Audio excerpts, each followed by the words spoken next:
Welcome everyone, and thank you for joining us today for the launch of Positive Money US's first report, Tackling Fossilflation, a toolkit for price stability and a just transition. For those less familiar, Positive Money US is a new branch of an international research and campaign organization working towards a money and banking system that enables a fair, democratic, and sustainable economy.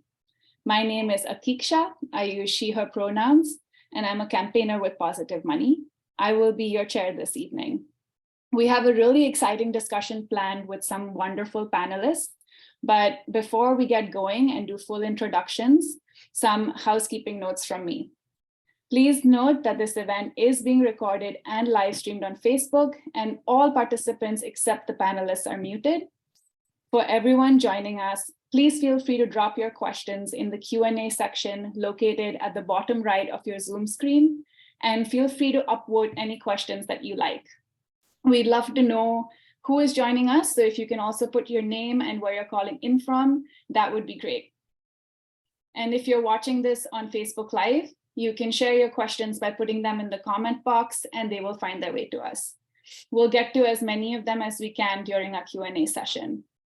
And one more note, if you are on Twitter, please tweet and join the conversation using the hashtag #StopFossilflation. And finally, let me give you an outline of today's agenda. I'll first start with a land acknowledgement, and then for the first half, we'll have a discussion on the report. Andreas, our report author, will present the findings, and then we'll move on to a panel discussion. And for the second part, we'll take a small action together and finally finish with the audience Q&A and a quick 2-minute survey before closing, and you're all free to enjoy your evenings. Okay, let's begin with the land acknowledgement. I'll start by sharing with you that I'm joining you today from the unceded ancestral lands of the Piscataway and Anacostan peoples of Washington, D.C. As I move through this acknowledgement, I invite everyone to share the name of the land you're calling in from. If you're not sure whose land you're on, you can look that up via the link being dropped in the chat right now. As we begin today's event, we recognize the history of colonization, genocide, broken treaties, and forced relocation by the United States government of Native peoples across Turtle Island. We also recognize that Native peoples are still here and here to stay, with more than 600 sovereign nations living within the borders of the US alone. By recognizing that the land was taken from its original stewards and recognizing the forced labor that was provided by enslaved African and Black people, we acknowledge that the foundation of the US is rooted in colonialism, racism, and abuse. We must recognize that the financial and financial regulatory systems we are campaigning to change are also founded on racism and colonialism, and were built to concentrate wealth in the hands of white people and to keep it from Black, Indigenous, and other people of color. Our work to change these systems must therefore also be accompanied by efforts to counter their extractive and exploitative roots.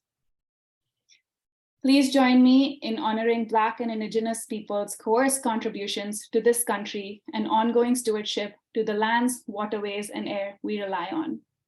We honor and celebrate their resilience and commit to creating a future founded on respect and healing the deepest generational wounds by building bridges and mutual understanding. As I close out, please remember that land acknowledgements don't exist in a past tense or historical context. Colonialism and white supremacy are still very much alive and embedded in all facets of US institutions, and we need to build our mindfulness of our present participation in upholding these oppressive systems. Okay, and with that, let's get started. So as I said, we're here today launching our first report, Tackling Fossilflation. As the title suggests, we're here to talk about inflation and what our leaders should be doing to tackle price instability.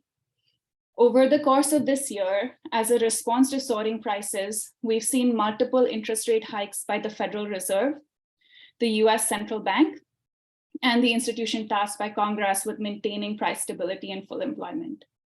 But as Congresswoman Ayanna Pressley stated in a hearing earlier this year so clearly with Fed Chair Jerome Powell, interest rate hikes are a blunt and imprecise tool that won't tackle the root sources of current inflation, like our overdependence on fossil fuels, corporate profiteering, and supply side issues that are now made worse by the crisis in Ukraine.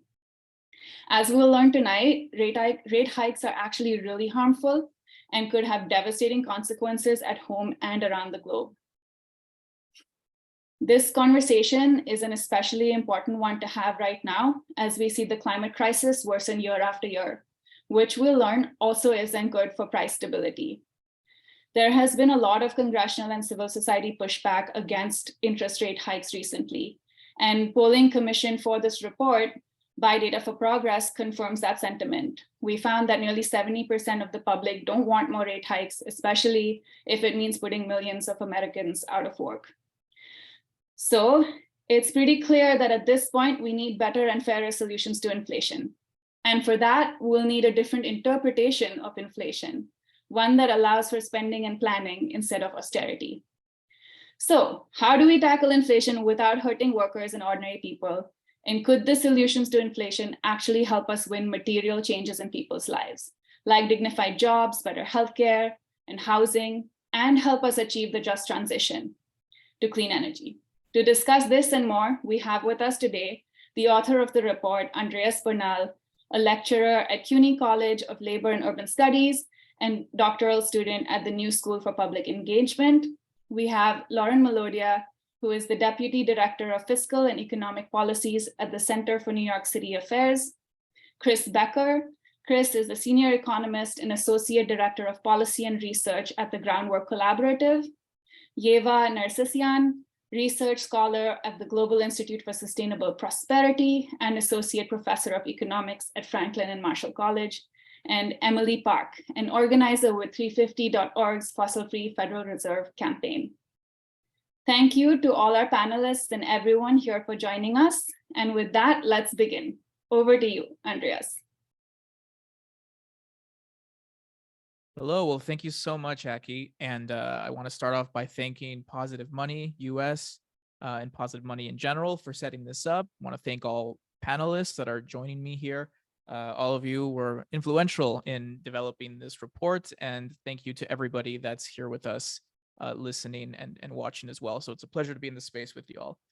To give a little bit of background as I get started at how I arrived at this report and this approach to inflation and climate change, I am an interdisciplinary scholar, and I very much value the role of bringing different disciplinary perspectives to these kinds of analysis. So from the policy perspective, one of the biggest influences on me has been thinking about discourse or social narratives and how we debate political and policy issues, and how these narratives act like portals into the world of how we think the world works, what we think is possible, and the level of influence that this has on us.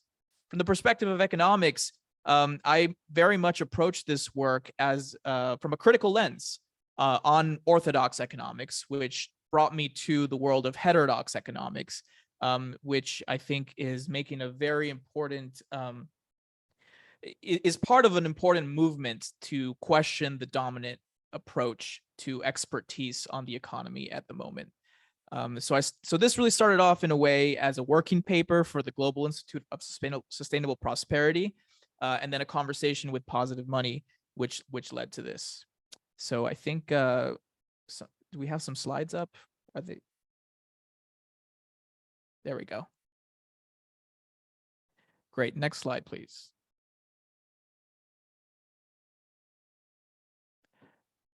Okay, so this is a little bit of the structure of how I approached the report.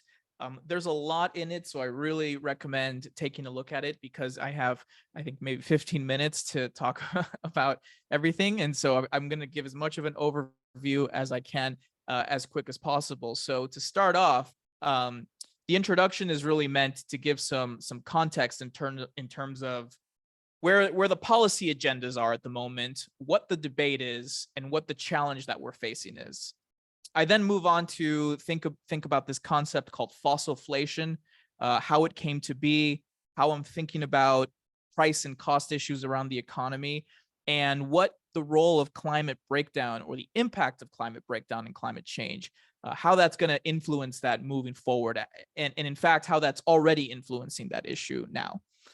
Then I move on to talking about this idea of shock therapy, which basically is used to explain why we're still so insistent on using an approach, mainly interest rate hikes and austerity, or cutting public funding, and the entire ideological or discursive paradigm, which tells us that this is the only thing we can do: cut costs, austerity, and use interest rates. How are we still here in this moment? So I think like a little bit of a historical perspective and the role of these so-called policy expertise and experts have played on this. And this will lead us to the recommendations, or what the approach to price stability for a just transition looks like. We're going to talk about some kind of institutional reforms that can give us support in the here and now and moving on into the future, as well as some macro perspectives from fiscal policy, spending and taxation, as well as monetary policy, or the role of the central bank and beyond. And then we'll conclude with some thoughts. Next slide, please.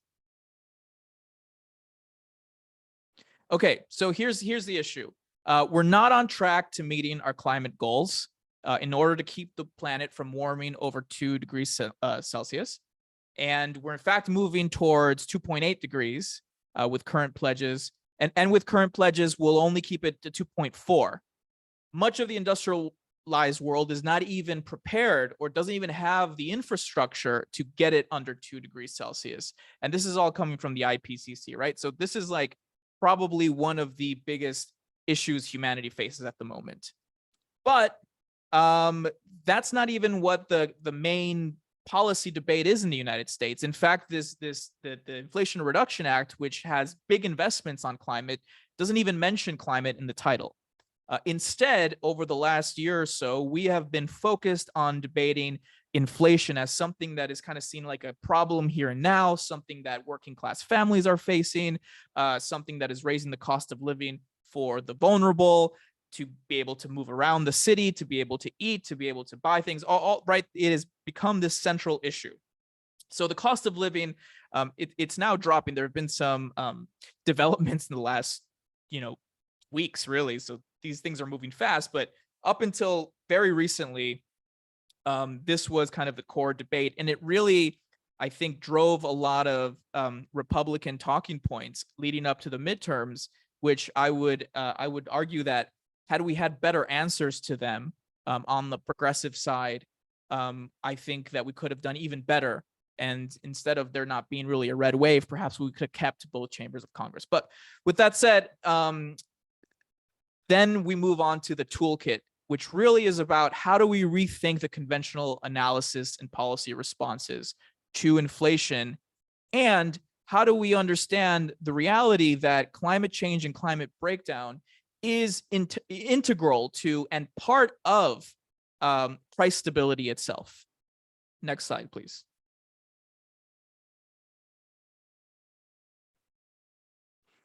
Okay, so something that was important was locating and drawing out this narrative of how inflation or costs or price issues became a problem in our society, in our kind of cultural public discourse. And it has a timeline that follows certain specific events. So basically, it looks like the pandemic hit us, we went through a shutdown, then we opened up the economy again, then we had variants, then there was a war in Ukraine that continues to this day. And this is kind of this storyline which aligns with these spikes in prices and in costs. Many pundits, I think the more conservative ones, will completely ignore that and just talk about there's too much money in the economy. And some of the more moderate economists will kind of acknowledge that, but then move on to what they think is like the real expertise, which is like, supply and demand, and trying to pinpoint, basically that there's too much, workers have too much income, households have too much income, and that's what really the problem is. But instead, I kind of draw out this timeline and look at where exactly in the economy are these price issues. So this starts off, of course, looking at supply chains, which is the links that are moving things across the economy, producing things, entering into commerce and business with one another, et cetera. When the pandemic hits, when we close the economy and then we reopen it, it was hit very hard. And as a result, we have shortages, we have bottlenecks, there's crisis in shipping. All of these things, of course, is increasing costs. In addition, or one thing that was heard a lot was shipping containers as going up in costs, semiconductors, lumber. This was a big part of the conversation throughout 2020 and 2021 until that started to come down. Another part of the conversation is shift in demand. As people went into lockdown, they changed what they were purchasing and how they were purchasing.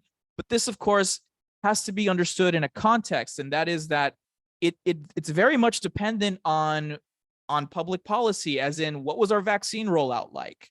What is the state of our healthcare policy? All of these things influenced what people were doing and how people were buying, in addition to the very workers that are behind these supply chains. If they are getting sick all around the world, obviously this is going to increase costs because the people that are the frontline workers cannot work. They cannot be as efficient or effective. They're tired, they're exhausted, and that's a theme that will come up more throughout the report. And then lastly, something that has continued even as some of these supply chain issues were over time addressed was energy and food, which was peaking around June, very much connected to the war in Ukraine and very much connected to the shutdown and reopening as well. And then lastly, housing has been something that remains an issue, but it's important to note that housing was already above other price levels before the pandemic. You know, everything from the rent is too damn high to the different housing crises, the homelessness crisis, the affordability housing. This has been an issue that has gone on and seems to imply something beyond just supply and demand, which connects to the broader issue that I'll get to in a moment. So the last piece I think it's important to consider is that when the pandemic hit, you saw prices go down almost universally because we had shut down the economy, and then they just skyrocket up again, right? And as we measure inflation or this increase in costs, we have to take this into consideration that part of that impact is like the drop and then the rise again. So one of the things that I argue, and getting to this concept of fossilflation that sets up this whole conversation, is that this issue of supply chains is very dependent on the fossil fuel economy. Why? Because in many ways it mirrors it. So in some sense, you have a globalized supply chain economy that is cost cutting or making profits off of the backs of the labor force, of inequality, of the climate, and of a very vulnerable series of industries to shocks that could not respond well because there is not a sufficient infrastructure to a dependence on a just-in-time logistical system that was all thrown out of whack when this happened. In addition, we've seen oil producers unwilling to increase production and lower prices because of short-term financial interests of shareholders. We've seen this in surveys and in calls again. And so this is kind of another way that the general economy is mirroring the political economy of the fossil fuel industry. And then lastly, another very important part to this is that all of the inputs in the supply chain, so the things that components that make up our industrial system, that move things across the world, that feed people, that feed animals, all of this relies on the energy system itself. So the energy system undergirds the rest of the economy, and that's a very important thing to remember. So one of the examples that I give is, as a consequence of the war in Ukraine, you have this spillover effects through costs of inputs such as fertilizers, agrochemicals, fuel, the necessary energy required for electricity, for water, irrigation, farm machinery, all of these things that were coming around the world from both Ukraine and Russia. And so that having a huge influence as well. So all of this is to say that a world economy that is undergirded by the political economy and the logic of the fossil fuel industry also is highly dependent on the fact that the fossil fuel economy is contributing to climate breakdown itself. So if the climate is breaking down, and I talk about the 5 scenarios that the IPCC gives us in terms of like how do we keep warming under 2 degrees and even under 1.5, as the climate breaks down, as there are these environmental events and shocks in droughts, in flooding, fires, damage to infrastructure, mass migration and displacement, all of these things are going to influence this whole supply chain system that moves, produces, and brings to the public the different goods and services that we need, which will massively increase costs as well and make things far, far worse. Next slide, please. All right, so with that setup, the question that comes to mind is costs are about resources. What resources do we use? What do we use them for?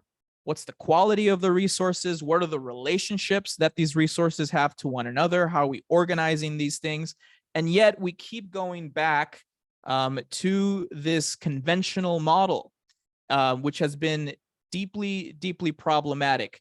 So in this section, one of the things that I do is I talk about the rise of Paul Volcker and this conventional approach to interest rate management, which for a while was about managing the money supply through reserves and some other technical things. But the point here being that this was really a radical response against the New Deal legacy.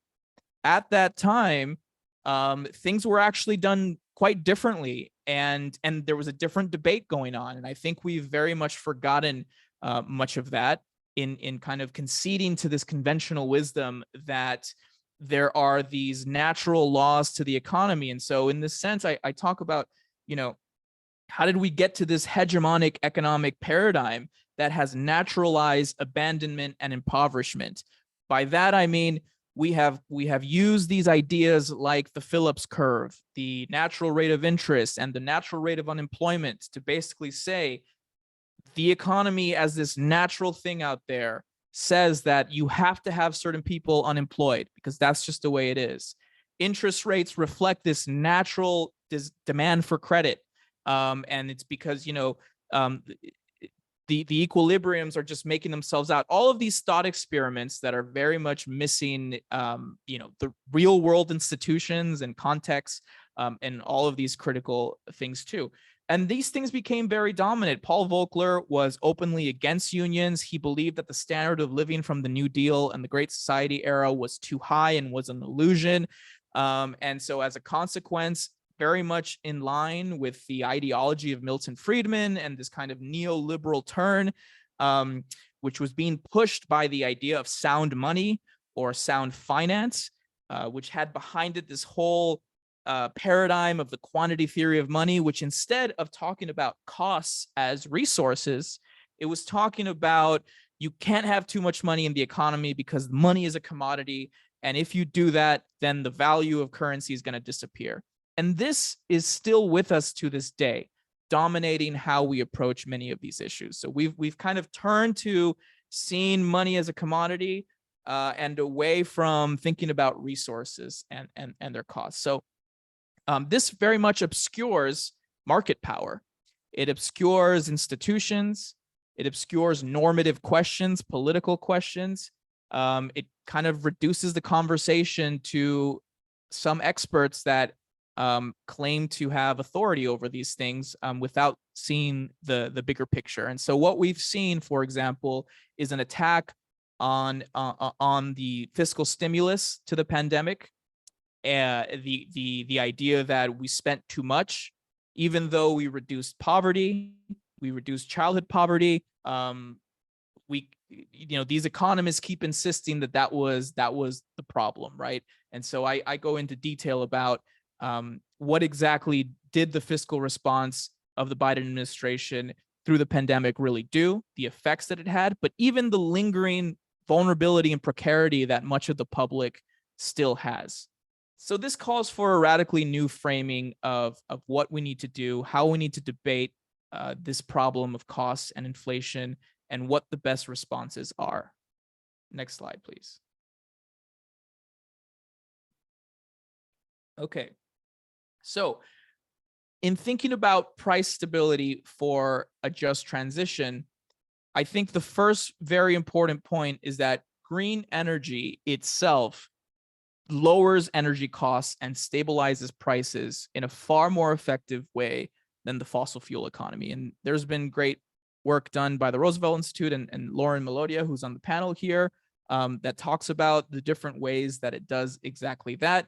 We can talk about experience curves, which means every time that solar panels or wind turbines are deployed, it is lowering costs 30% and 16%. We're improving this technology every single time. The faster we deploy renewables, the faster costs will fall. Renewables are on average much more stable than fossil fuels, and the qualitative dimensions of renewable energy, solar and wind, are much more cost effective. They have natural replenishment capabilities, and they lack fuel costs. So all of this contributes to just a far more stable energy infrastructure. I think there's a case to be made as well for a reduction in the likelihood of these geopolitical, aggressions and imperialisms over control of, scarce resources through oil. Now, with that said, there's a lot of conversation about minerals like lithium that are vital to building out the renewable energy system. But I think it gives us an opportunity to, align this movement with democratic ideals, because we're not quite there yet at that just transition. And that's why the word just exists in the just transition as well. So with that in mind, I have some kind of institutional reforms and structural reforms that I advocate for in this new approach. Next slide, please. Okay, so some of the institutional reforms and strategies involved, first and foremost, targeted price controls. Now, this was ridiculed by a lot of the mainstream press and orthodox economists as something that Nixon tried and it failed, or just kind of central planning and it doesn't work.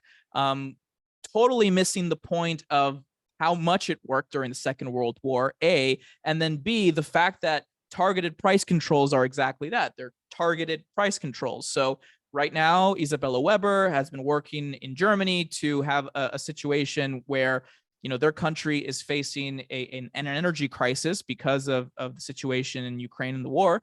And so those price controls are meant for people to have access to a certain level of energy to meet their needs at a certain price. And then beyond that, people will pay quote unquote market prices for that. So the idea here is to not allow things to spiral for people who will be very much affected by prices that dictate, things that everybody needs, and allow time to be bought to improve the kinds of investments, the resilience, and the kind of changes or responses that might address problems at that more holistic or structural angle. So it's a very valuable tool.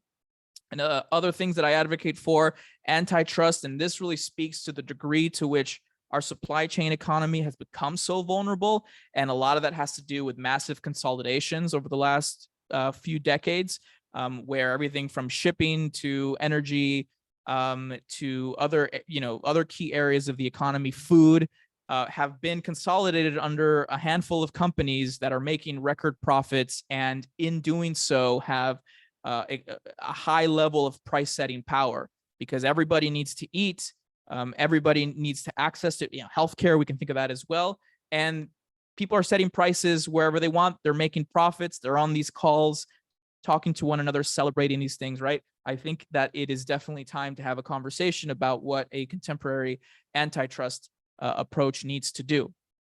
Public healthcare lowers costs. Whether we're talking about expanding the system we have now, or I think ideally Medicare for all, we know that that is anti-inflationary, because not only does it free up resources, because we don't rely on all these middlemen and that the private insurance system bloated private insurance system that is also price gouging us in many ways brings to the table. But it also just lowers costs in general by allowing the healthcare system to be more effective and to be more responsive and resilient to something like pandemics. We know that had we had a good Medicare for all or universal public healthcare system prepared, we would have been much more able to respond to a pandemic like the one that hit us.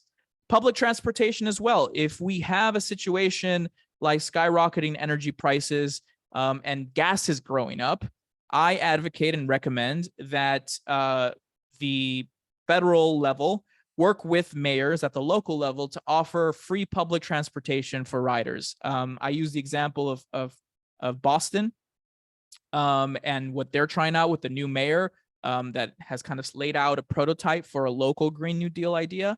And this could be something where costs could be covered on the back end by the federal government as well. So we get more people to use public transportation. We reduce the reliance on cars and energy, which just in general, that's a good idea climate-wise, but also buys time to address energy issues more broadly. The PRO Act, so strengthening labor unions is a big part of this as well. Again, vulnerable supply chains, vulnerable economy. Much of this has to do with just how bad workers have been hit. Farm Workers Modernization Act, this is another key piece to the problem of scarcity in workers, farm workers, this crisis that we have with undocumented workers who are oftentimes in farm working and agricultural industries. You know, it speaks to the need for comprehensive immigration reform, humane immigration reform, et cetera. But also this has the potential to very much create a more resilient agricultural system.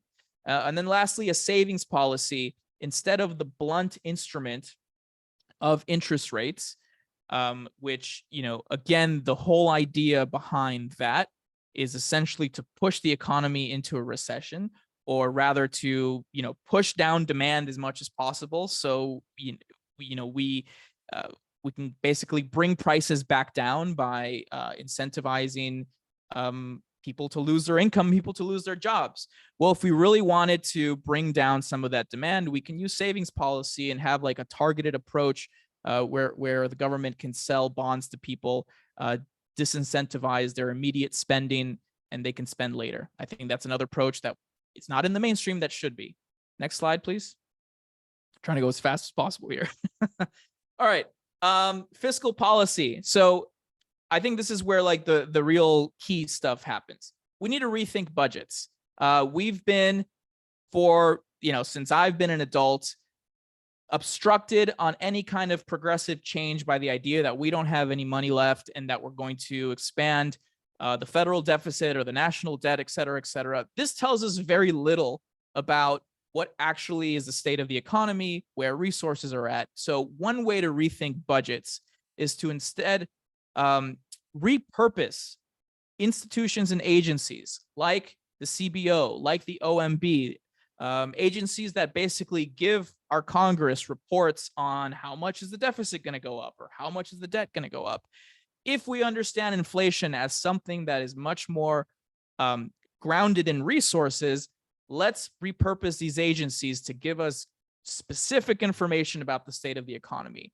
You know, where might there be scarcity and shortages? Where might there be lacks in labor capacity? Where might there be supply chain issues? How are our ports? What's the state of labor? There's so much information that, you know, you and I might not have at the top of our head, but if we actually use people that are experts in data to tell us what the state of our economy is, we will have a much better way to understand how much can we actually spend, because the issue with spending is whether our economy can handle it. Do we have the resources? Do we have the resources in specific areas that are going to receive and mobilize that spending to do work? This brings us to the idea of real returns on investment. Instead of thinking about how much money can the government make back on whatever it is it spends, let's start thinking about the real deficits that matter and the real returns that matter. So we have a deficit in mental health. We have a deficit in clean water and clean air. We have a deficit in people's quality of life. All of these things are very, very important. Those things need to be addressed. And instead of thinking about the government making its money back, what are the real social, environmental returns that we want? Because government's not the private sector. It's not like a household. Got to think from a macro holistic perspective. And so what I recommend here is let's rethink budgets and let's think about real returns on investment. The second or the purpose of all of this, right, is to better evaluate how much we can go big and bold on things like a Green New Deal, totally retrofitting our housing and transitioning as much as possible. All right, speeding up here. Automatic stabilizers, that's another key thing. Instead of, so some people critique approaches that say, oh, politics will get in the way, Congress will get in the way. We need to set up some automatic stabilizers so that when something goes wrong, immediately there's a response, there's a policy response. Medicare for All is an automatic stabilizer. And the most important one that I have here is the job guarantee. That is to say, if there's unemployment, the federal government, through a program, employs all of that unemployment. And as an economy recovers and private businesses want more jobs, they can hire from the job guarantee program. This also puts pressure and a standard on what the base level wage and base level working conditions need to be. It puts pressure on the private sector, et cetera. And then lastly, strengthen the public sector's capacity, actually fund it, resource it, create better relationships with local communities, with democratic initiatives and social movements at local communities. All of these things will increase trust and also allow us to have more administrative capacity. All right, last slide here on policy, getting to the end. Thank you all so much for your patience.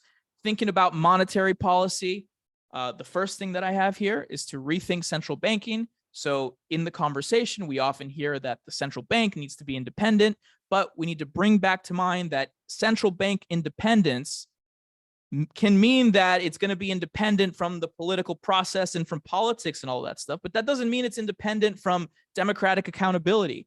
That doesn't mean that it's independent from political and social norms. That doesn't mean it's independent from, what the IPCC is telling us about the climate emergency. And so thinking about how the central bank and our Federal Reserve is still accountable to the people. It is still a creature of Congress, and it is always in alignment. It always overlaps with things that are happening at the Treasury and other agencies as well. So instead of relying on interest rate hikes, this blunt tool that causes social consequences, that can raise poverty, that impacts people of color disproportionately, that can have effects on the global South and Latin America or Africa or other places in the world, all of these dysfunctional, destructive things from interest rates. Instead of doing that, if we really want to manage demand, what we can do is instead set quantitative and qualitative credit regulation on the private financial system.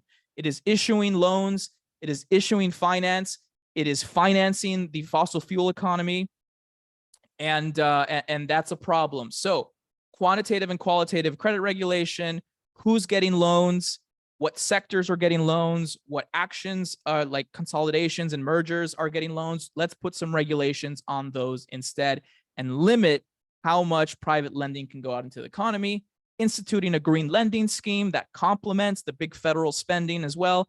And then lastly, an interagency council on price stability so that central bank is not the sole responsible agent for this kind of regulation that can be shared with the Treasury, with fiscal policy as well. And we can add labor's input into this. And this means that we can think about things other than demand and supply chains, ports, et cetera. We can monitor these things and respond when needed to strengthen them, create more resilience. That's it in a nutshell. I know I went over a little bit, but this was very difficult to fit into everything. So costs are embedded in normative and political decisions. We need to start thinking about resources, and a just transition is the best and most effective path towards price stability. Thank you. Thank you so much, Andreas, for that comprehensive presentation. For the sake of time, I'm going to move us on to our panel discussion. I'd like to first bring in Lauren, Lauren, please share your thoughts on this report, and then we would be particularly interested in hearing your thoughts on the role fossil fuels play in driving price instability, why they're harmful for the economy, and as Andreas highlighted, the benefits of transitioning to renewables. Thank you. Can you all hear me?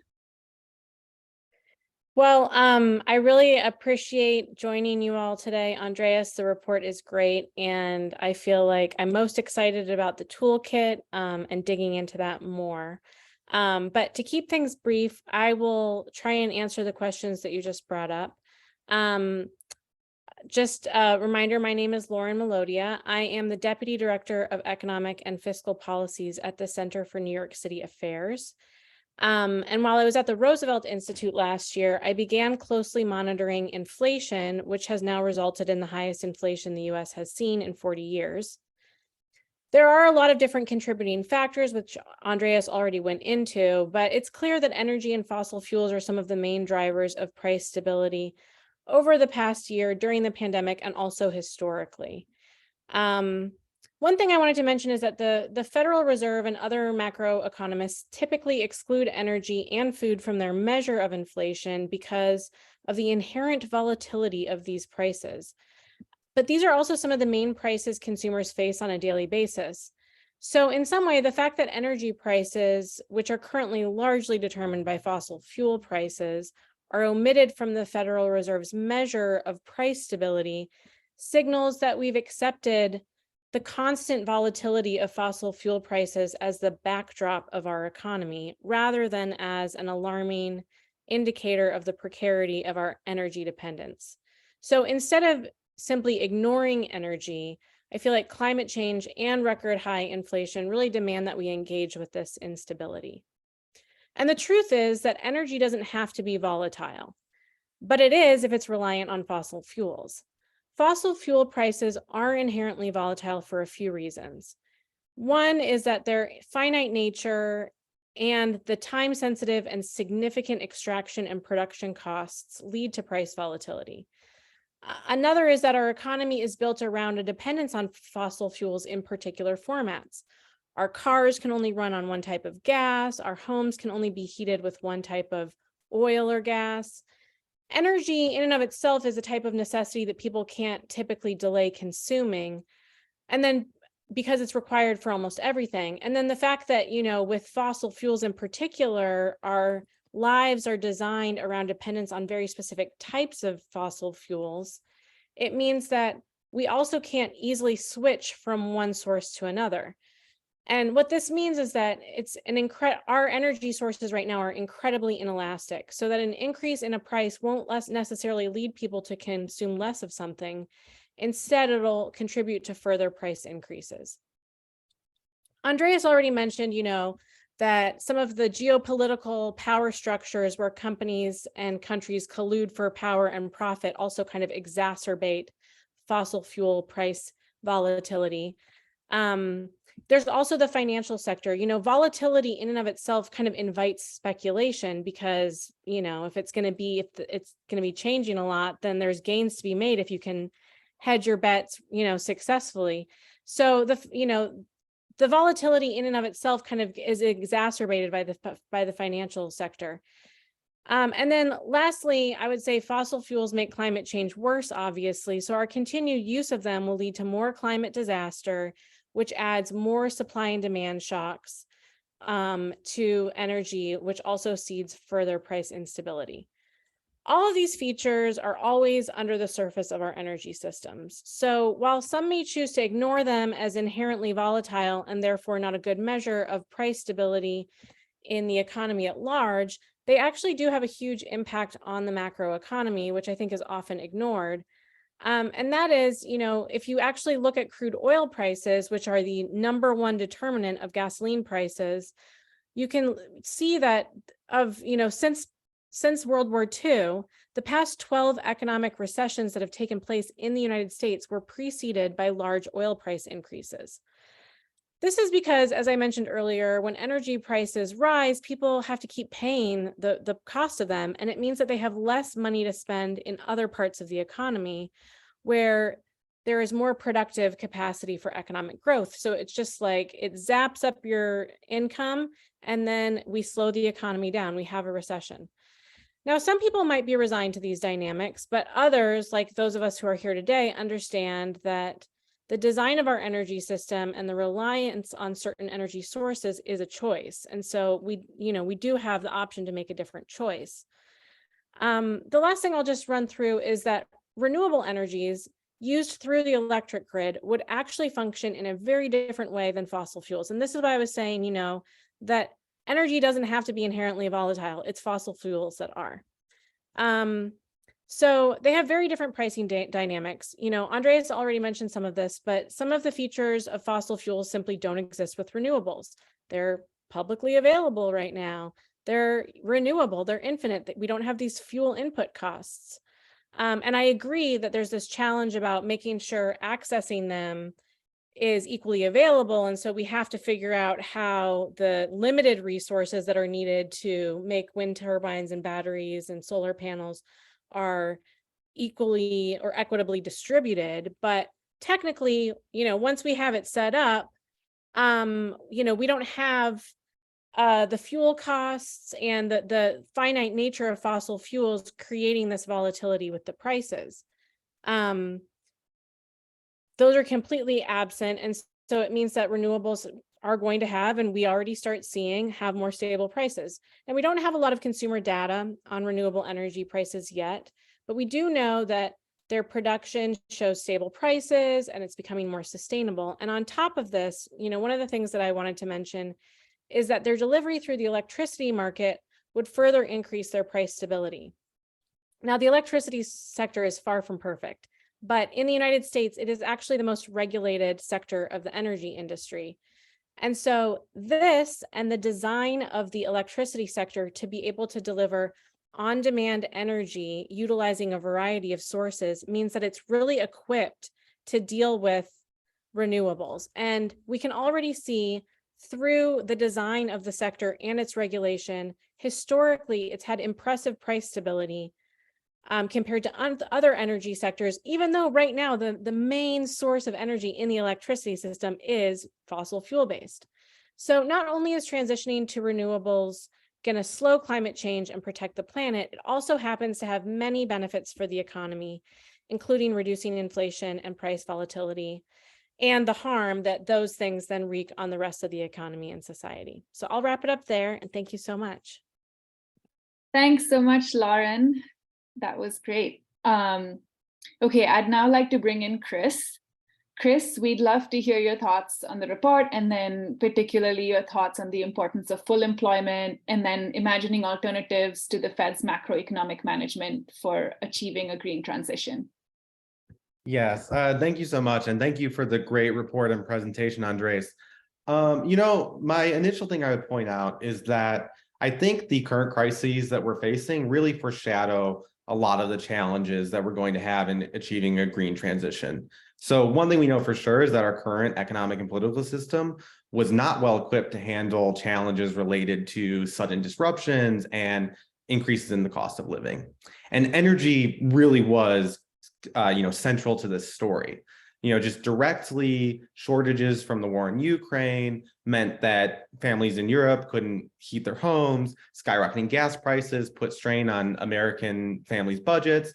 And as a new paper by Isabella Weber shows, fossil fuel industries were the most important industries in driving inflation economy-wide, because not only are they important to consumers directly, but also, as Andres was alluding to, fossil fuels are really important inputs into the production process for all other sectors, so that price increases in fossil fuels become cost increases across the economy. And so in the long run, what we know we need for a green transition is that we actually need to make these fossil fuels more expensive and eventually phase them out entirely. And so we definitely need to do that, but I think we also need to recognize that in the short run, that is going to impose a lot of costs on consumers and families if we don't find policies that are going to deal with those cost of living problems. And we've already seen what happens if we adopt policies like carbon pricing that make fossil fuels costly without finding a way to support consumers. You end up getting political protests to those policies, and often they end up being abandoned before there's ever a chance to achieve the long-term goals of affordable, stable, clean energy. So it's also necessary just for the political project that we find ways to deal with this cost of living crisis. The problem is that on the policy side is that we've outsourced the responsibility for price stability to just the Federal Reserve, who only has one policy in its toolkit to address price stability, which is increasing interest rates and slowing demand, which is exactly the opposite of what you want to do if your inflation challenges are coming from the supply side. If you want to overcome bottlenecks and shortages like those that we've seen during the pandemic with supply chains or from the war in Ukraine, as well as what we need in order to get a clean energy transition, what you really need is investment. And Federal Reserve interest rate hikes make it a lot less likely that we actually get those investments off the ground. On the one hand, the Federal Reserve increasing interest rates directly increases the cost of borrowing. And so it makes it more expensive for businesses to make the investments that we need. And at the same time, slowing demand, which is the explicit policy goal of the Federal Reserve, also is going to make investments much less likely.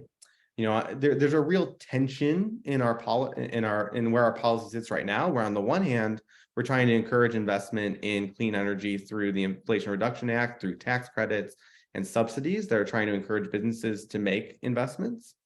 And at the same time, the Federal Reserve is trying to slow growth in the economy, trying to lower wage growth, create unemployment, and put less money in the hands of consumers who can then spend that money on the products coming out of these investments. And so we're asking businesses to incur a cost, take on risk to make these clean energy investments, but at the same time telling them that we're going to tank the economy, slow consumer demand that would allow you to make a profit once you produce these products and are able to sell them to consumers. So the first reason we really need full employment is that ensures strong economic growth and stable demand that creates an environment that's conducive to investment and allows us to make those investments that we need for a green energy transition. The other thing I would point out is that full employment is necessary because we need to mobilize millions and millions of workers to achieve an energy transition. We need to mobilize millions of workers to do things like build green infrastructure, update the energy efficiency of our buildings, or conserve the environment. We can't afford to have this extra slack in the economy that comes from unemployment. And what we really need is all hands on deck with mobilizing as many workers as possible to achieve as quick a transition as we can. The last thing I would point out is that I think when we think about full employment, we need to think about not just providing jobs to people and guaranteeing that everyone has a job, but also that these are good jobs. Okay, so I think it's also essential that we push for policies like unionization, as Andres pointed out, or a job guarantee, where the government directly provides job to people at good wages and with good working conditions.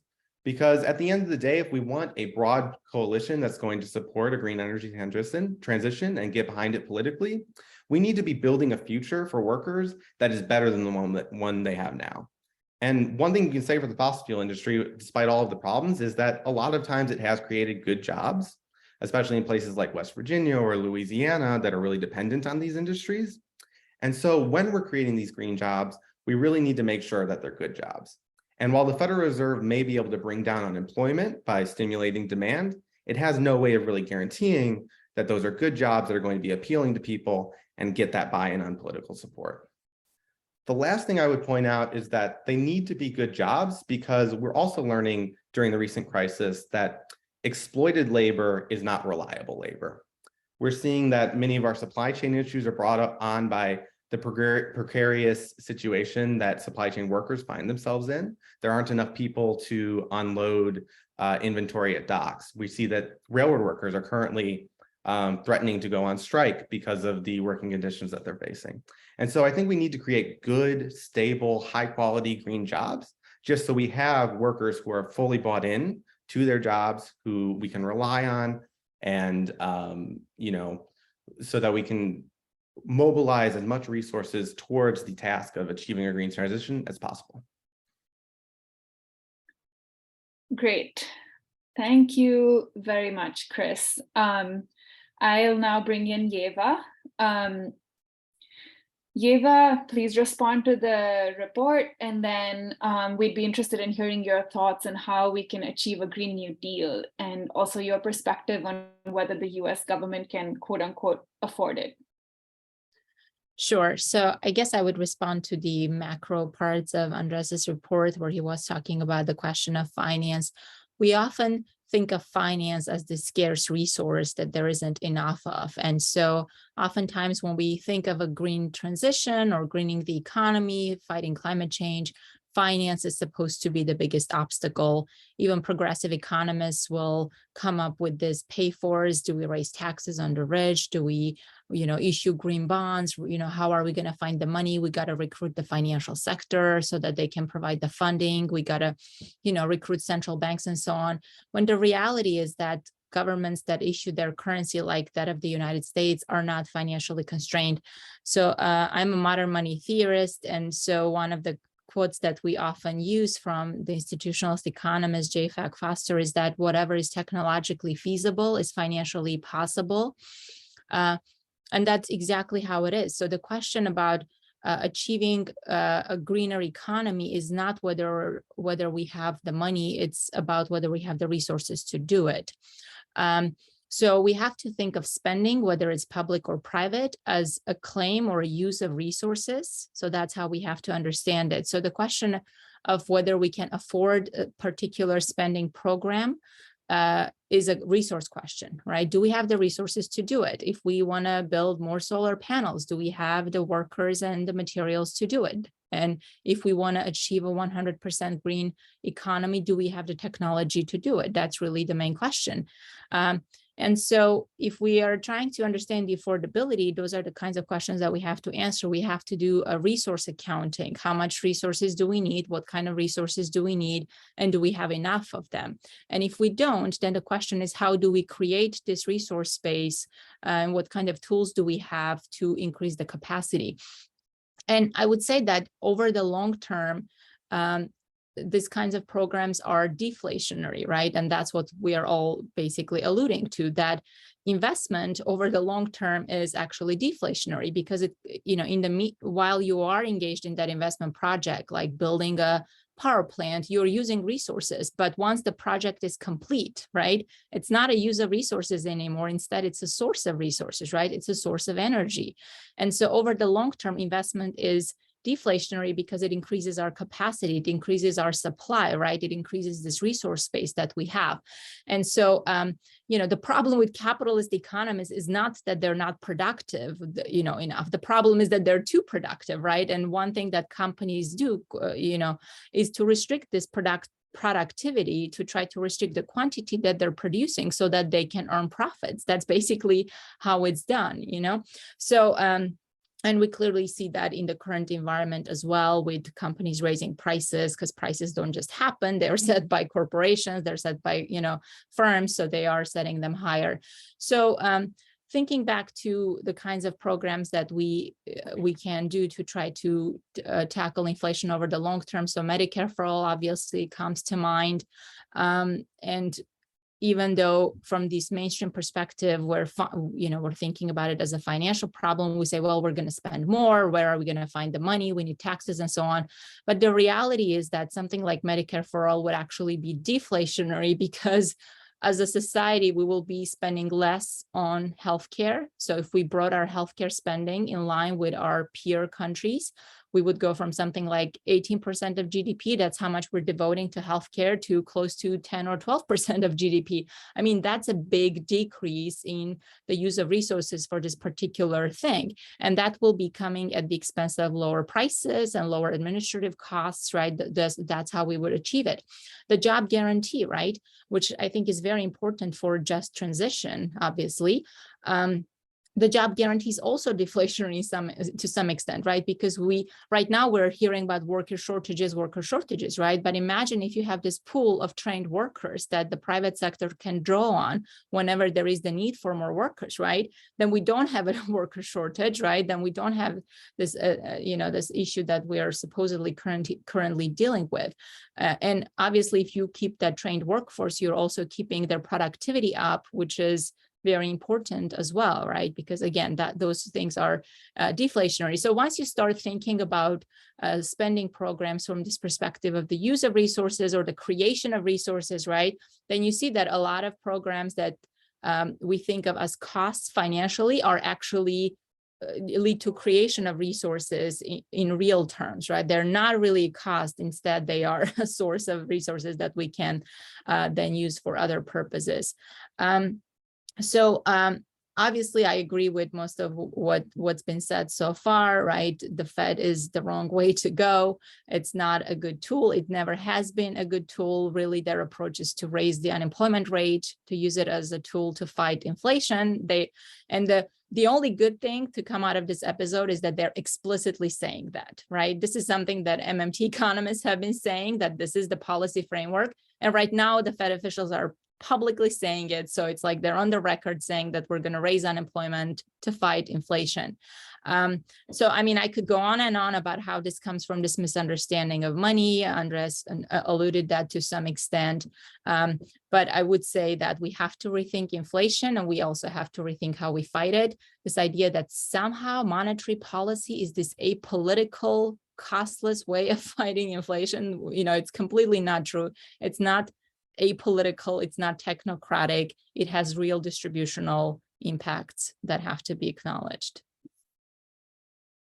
Yes, thank you for that. That was great. Okay, Emily, over to you.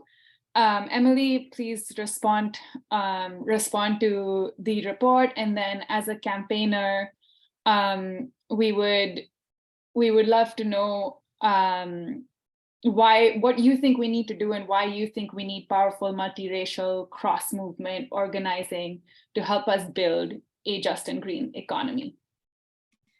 Yeah, thanks, Aki. So one thing I really valued about this report is, well, not only is it accessible to someone like me, I am not an economist, I am not a professor, I am not a policymaker, I'm just the average everyday person that the Fed is supposed to be looking out for. And it was a really accessible report, but I really value the fact that there was a clear link drawn between climate justice, economic justice, healthcare access, and the economy. Like, these are not issues that are viewed in silo. So I think that's a really key central thing that we all need to be thinking about moving forward. So like I said, I'm not an expert in monetary policy. I'm just the average person that the Federal Reserve is supposed to be watching out for. And a few months ago, I had the honor and the privilege to join a passionate group of activists at the Federal Reserve's Jackson Hole Economic Symposium, which is their annual gathering of economists, academics, and powerful central bankers. And so we were gathered in this, one of the most economically divided communities in the country, and we had the iconic Grand Teton Mountains as a backdrop. And we were just there to remind the symposium that inflation, unemployment, and other monetary policy issues aren't just data points in a spreadsheet. They're real life issues causing real life harm to real life people. Our demonstration in Jackson was highly visible. We had art, music, and a diverse coalition of groups calling for change from the Fed. And we really put a human face to the problems that the Fed was debating in very academic terms. And we reminded people in positions of power that we are watching. Our presence at the symposium really set the tone for the rest of the conference from the beginning.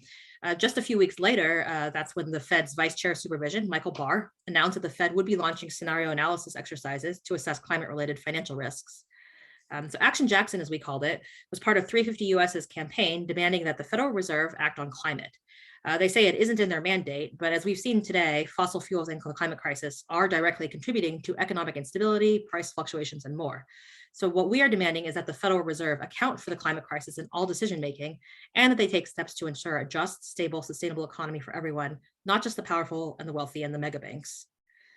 So we've also seen today that there is a link between the climate crisis and our economy. So our question is, why then is the Fed dragging its heels on addressing the risks associated with remaining reliant on fossil fuels? Fossil fuel extraction and transport is dangerous, expensive, it's a risky investment. The war in Ukraine has further shown that geopolitical instability can contribute to massive price fluctuations for energy. That's not even counting the financial vulnerability of communities in areas that are now being decimated by climate-exacerbated disasters like hurricanes and flooding. So movements like ours are most powerful when they bring together people, communities, and organizations of all different backgrounds. So an institution like the Federal Reserve does not always listen to the demands of a grassroots campaign, but without the public pressure, they might also refuse to meet with individuals and groups with the technical expertise who can draft the detailed plans for change. So pressure from all sides is really pivotal to achieving the kind of bold action that we need from the Federal Reserve. And it's really critical that we bring all voices to the table. A lack of academic knowledge or technical expertise can't be a barrier because each and every one of us has the right to speak out, and it's the experts' jobs to find a way to make our vision a reality, which I think was really clearly demonstrated in the report that we heard about tonight. Like I said, we can't tackle economic, climate, racial, and social justice issues as completely separate campaigns because each and every one of these issues impacts the others, and we'll build a stronger future for everyone if we can bring all of these considerations together when we're making demands of the Federal Reserve and other institutions. So right now, the Fed's attention is on inflation and price instability, and we're glad that the Fed recognizes that everyday people are feeling this in every aspect of their lives, but we can and should tackle inflation and the climate crisis simultaneously. So we can and should have measures in place to prevent banks from pumping money into the climate crisis, which will of course contribute to future financial crises. And we should be exploring tools beyond interest rates to manage green monetary policy.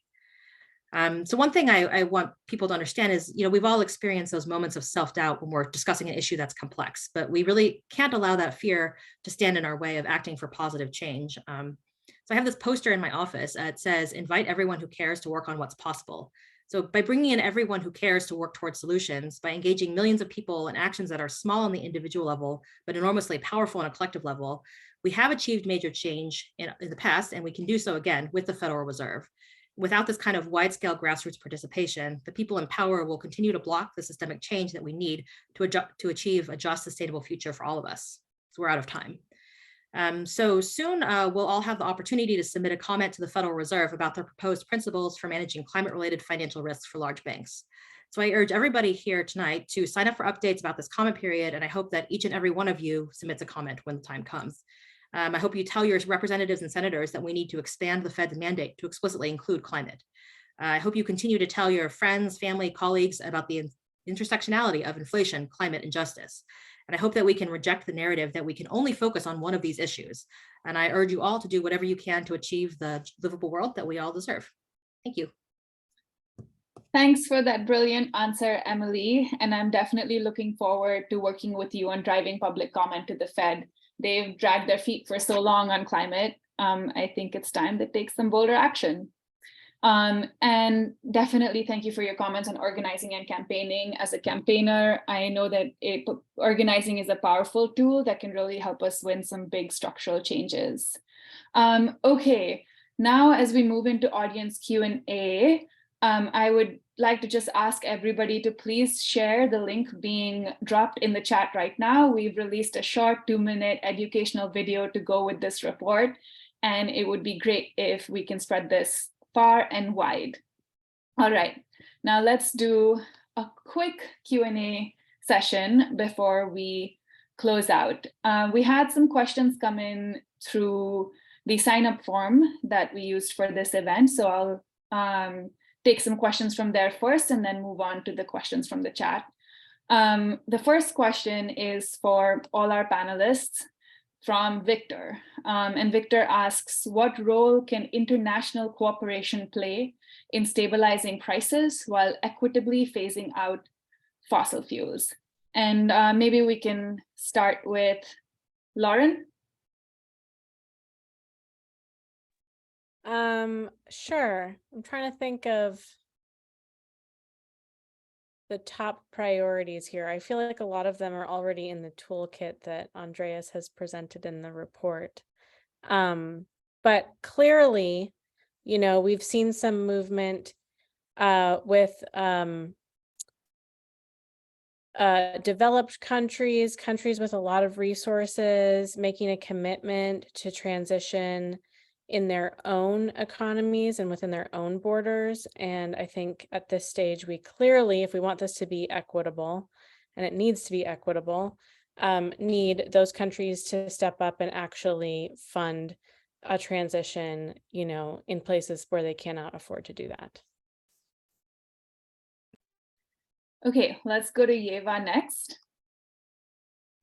Sure. I think one thing we have to be mindful of is that we can't rely on importing resources from other places too much. We are the United States. We have the reserve currency, so we can do that in unlimited amounts, basically.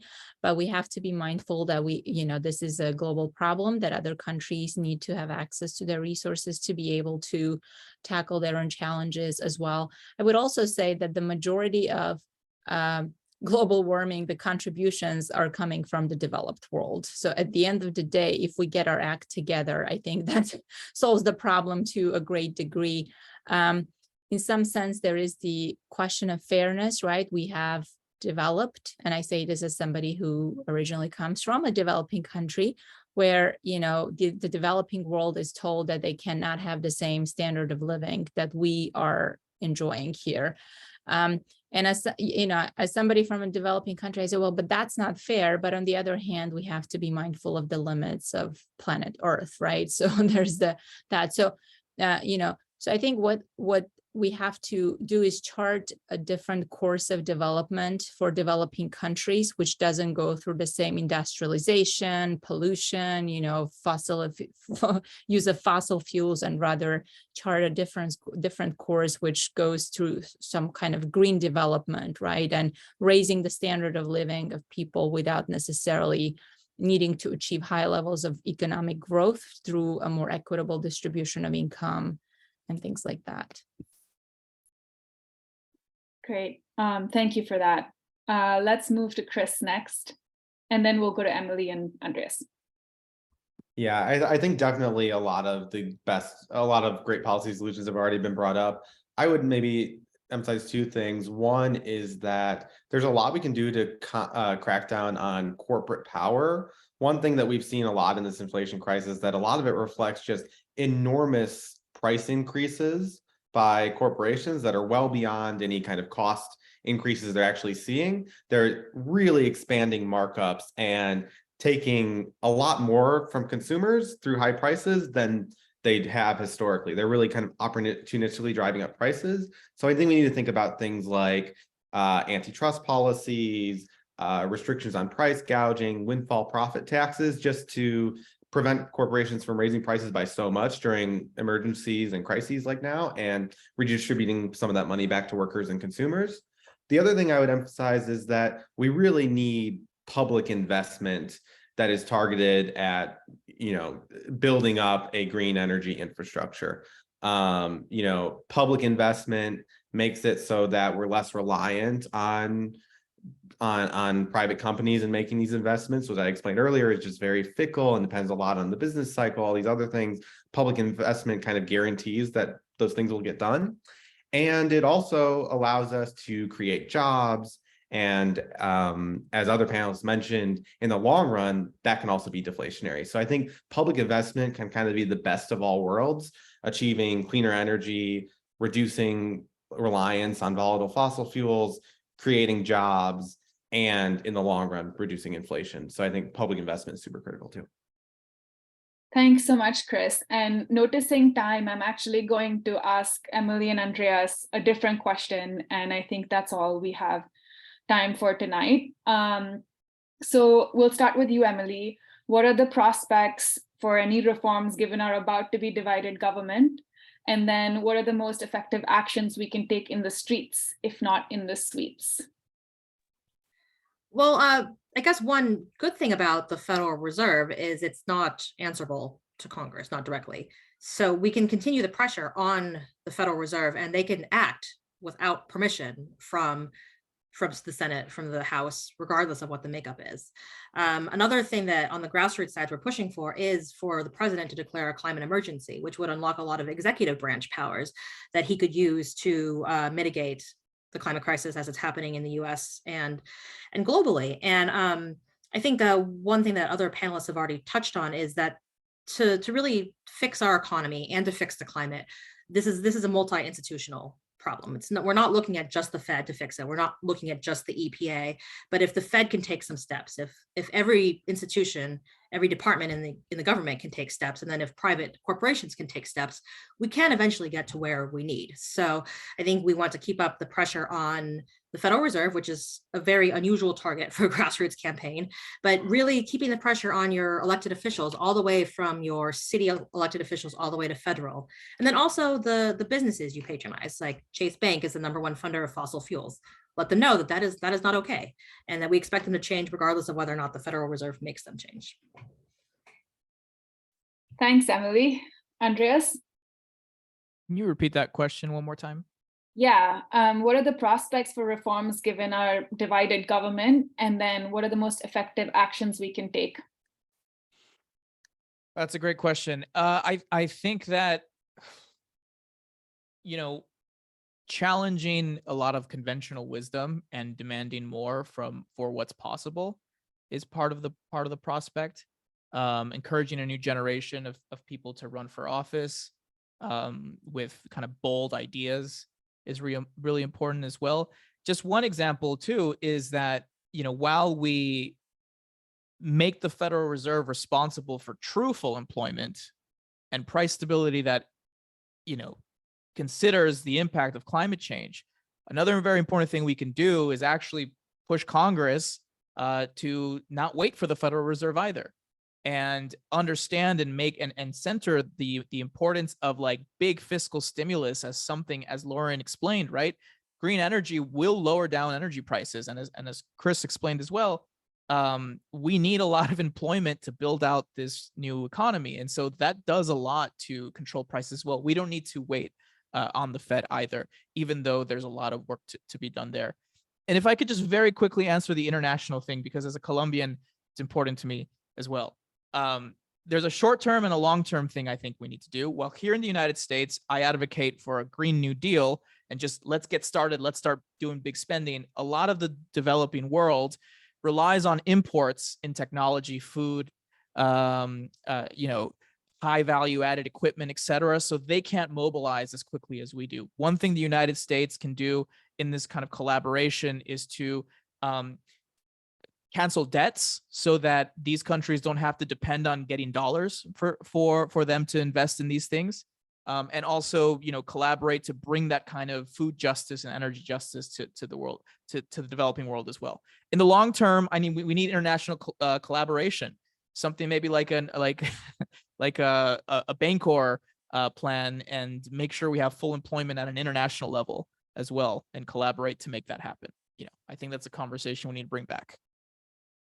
Thanks so much, Andreas. And thanks to all our panelists. We've had such a useful conversation tonight with so much inspiring stuff being shared. I'm sorry we ran out of time and we couldn't get to more question and answers for our panelists. But yeah, before I let you all go, I just want to say a big thank you for everyone, to everyone joining us tonight. Before you leave, we're going to just drop a quick survey in the chat. Feel free to finish it after you drop off the call. This was our first event as a new organization in the US, so we would really love to hear how you think we did and what we can do better next time.